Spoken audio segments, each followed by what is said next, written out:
afternoon. This is Diana Hart from Poplar Village Gardens. I'm standing next to, I think the last time that we were here talking, we had just put these into the trays. We are trying to get all of these babies to grow roots so that we can pot them, and then we're going to be donating a lot of potted strawberries to Miss Virginia's Mission House, where they actually do grow some food on site.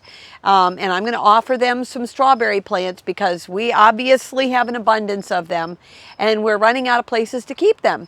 So what I have done is we've got these in just a very shallow water, and we put them so that they were just barely in contact with the water.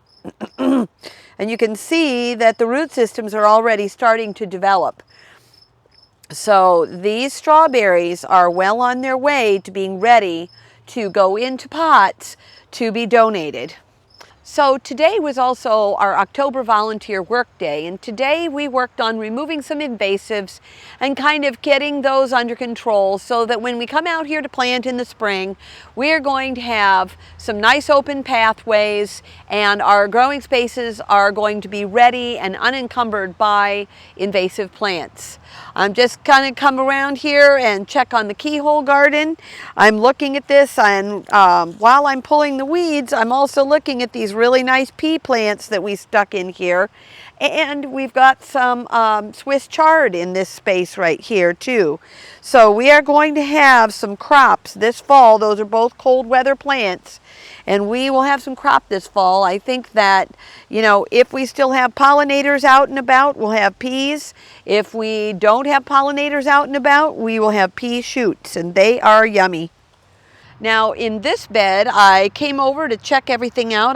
The peas are not growing as well, but I did find, and I've been watching this little bit of greens, and I did find that we have a really fine looking turnip coming out here.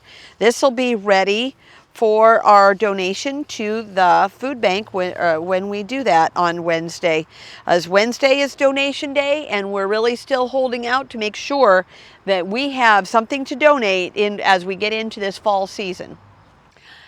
Now that we've got our strawberries ready for bed and we got all the runners off, we have combined them, and we actually have moved them so that they are taking up a little less than half of the space that we allot for them during the summer.